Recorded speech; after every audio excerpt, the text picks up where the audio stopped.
Hi, my name is Paul Garcia, the host of PG Basketball. How you started playing basketball? Nag-start ako basketball. Siguro how I started since I was like 7 years old ata. So according to my parents, sabi nila talagang wala na akong ibang laruan, wala na akong ibang toys ng bata ko, hindi bola lang. So I think doon ko na build up yung love for the game. Then nag-start ako first sa Milo Best. Nag-Milo Best ako sa Ateneo, level 1, 2. Yun, doon talaga na kuha ko yung fundamentals at basics ng basketball. Tas, syempre, like any other kid, laro lang ako sa mga open courts, nakikilaro sa mga matatanda, sa shooting lang, ganun, may kiram ng bola, may kisali lang. So, ayun, doon ako nag-start mag-basketball. Why you choose JRU your college school? Kasi di naman ako nag-start na mag-study ng college sa JRU after I graduated high school sa Lasal Green Hills. Talaga nag-pandemic, so wala na akong school na malalaroan. Di naman ako nag-team A sa juniors sa LSGH. So I think parang wala na akong chance makapag-NC. So nag-tourism ako sa Airlink Aviation College. Nag-tourism ako doon, tapos dapat magpa-pilot school ako after. But may nag-contact sa akin isang coach Jeff Mangubat. Then nag-open up sa NU Laguna. Nag-transfer ako NU Laguna. Then naging problem doon is hindi talaga nila priority yung basketball doon. Kasi nga, meron namang NU Manila, which is yun yung team talaga for their basketball team. Then, hanggang yun, na-meet na si Coach Louie Gonzalez from Jose Rizal University. Nag-tryout lang ako. Punta ako. Sabi ni Coach Louie, kung gusto ko doon, stay ako. Pero at first, wala talaga silang commitment na kukunin nila ako. So, nag-team B ako hanggang, ayun, nagustuhan ko yung system. Sobrang ganda ng culture. Kaya yun yung napili kong college ko hanggang nakita nila coach yung siguro yung development ko. Ngayon na-line up nila ako nung season 100. So, yun. How's experience playing in the NCAA? Experience sa NCAA as a rookie, sobrang high level talaga.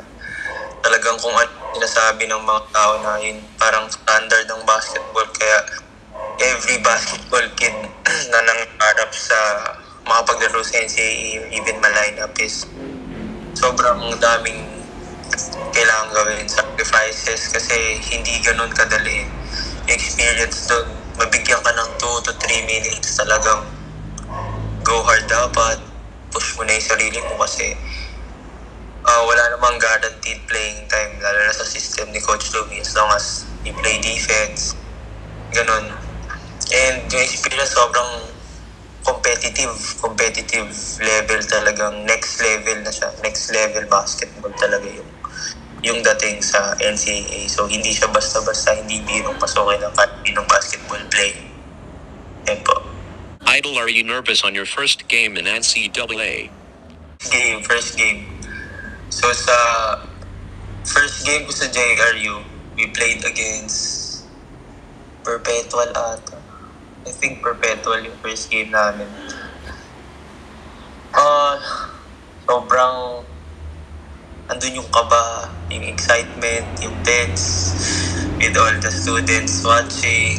Siyempre, live TV, tapos drums, tapos rookie ka. So, walang expectation naman na makakalaro ako. Kasi, siyempre, rookie. So, unless you're super tall, ganun, I'm guard ako, tapos, siyempre, rookie ako. So, di ko talaga in-expect. Pero, ginamit ako nun ni Coach as a rookie. So, sobrang kinakabahan ako, pero nandun yung excitement kasi matagal ko ang pinapangarap na makapaglaro sa NCAA. So, ayun, pero hindi mawawala yung kaba. Kasi, siyempre, parang all of your life talagang gusto mong maglaro dun eh. So, siyempre, kinakabahan ako. Sana maganda yung pakita ko. Pero di naman mawawala yung ganun kasi siyempre, basket Talagang kahit naman siguro yung magagaling, kinakabahan pa sa mga laro nila. What more yung nag-uumpisa pa lang. Yan po. Top 3 toughest opponent players in NCAA? Top 3 toughest opponent players in NCAA. So guard position kasi yung bantay ko. So in any order, top 3 siguro sa kanilang tatlo in any order. Jomel Ancheta.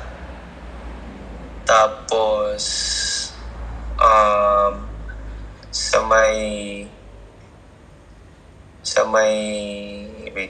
Ancheta, si Renz Villegas from LPU. Pares mga galing, mga veterano na. Tapos last, it would be, sino ba? Siguro Escamis, syempre, MVP. Yun. Sila tatlo po. Who is JRU teammate you learn the most? Teammate that I learned the most? Nung season 99, nanonood lang ako ng mga games nila kasi residency ako. Kaya, nung nagsa-start pa lang ako, talagang nahihirapan din ako. Pero nung nag-start na kami nung season 100, ang guard na talagang pinapanood ko na may natutunan din ako. Siyempre, yung mga naglaro na nung 99, sila yung ino-observe ko. Si Patrick Ramos, si Argente, sila yung mga talagang naglalaro na nung season 99. Kaya sila talaga yung pinagtatanungan ko anong mga dapat. Pero kung in terms of talagang deep into the game sa sistema ni Coach Louie, yung team captain namin, si Kuya Joshua Guiam. Kasi siya talaga yung parang nag-guide, gina-guide niya kami lahat. Para sa atin naman, silang dalawa nung co-captain, si Kuya Marge De Leon. Pero, si Kuya Josh kasi mas, sa kanya ako nagtatanong, gano'n.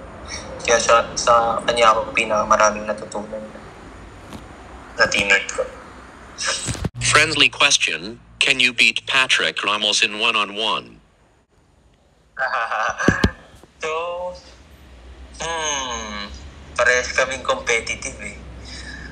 Siyempre, as a player, ayoko naman sabihin papatalo ako sa kanya.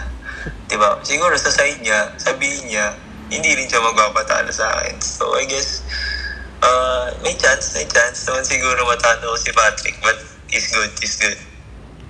To all NCAA players last season, who do you want to be teammate on your team? To all NCAA players last season, who do I want to be on my team? Siguro, siyempre, season MVP, Allen Liwag. Siyempre, anong feeling nung may kakampi kang season MVP na Liwag na malaki? Offensive threat, defensive threat, all around. So, ayun, siguro si Liwag. Siyempre, as a small guy, talagang luxury pag may ganun kakalaking big man. Hindi ko masasabi hindi magagaling yung mga big man sa JM. Yung magagaling lahat yun, mga idol ko yun. Pero siyempre, kung maging kakampi namin yung kagaya ni Allen Liwag na ganun kalaki, siyempre, di ba? Okay din. Why you choose jersey 17? Tinus ko yung jersey number 17 kasi yun yung special, number namin yun ng girlfriend ko. Ayan. So, ayan. Yung pinili ko. I-available. If you became PBA player, who do you want face there? Face in the PBA. Siguro,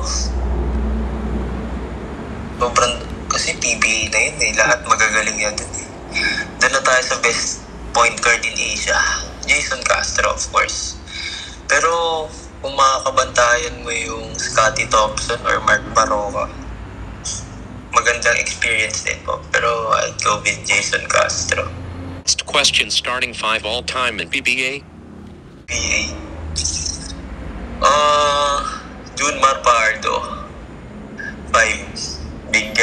R. Fajardo. 4. Mark Pingris.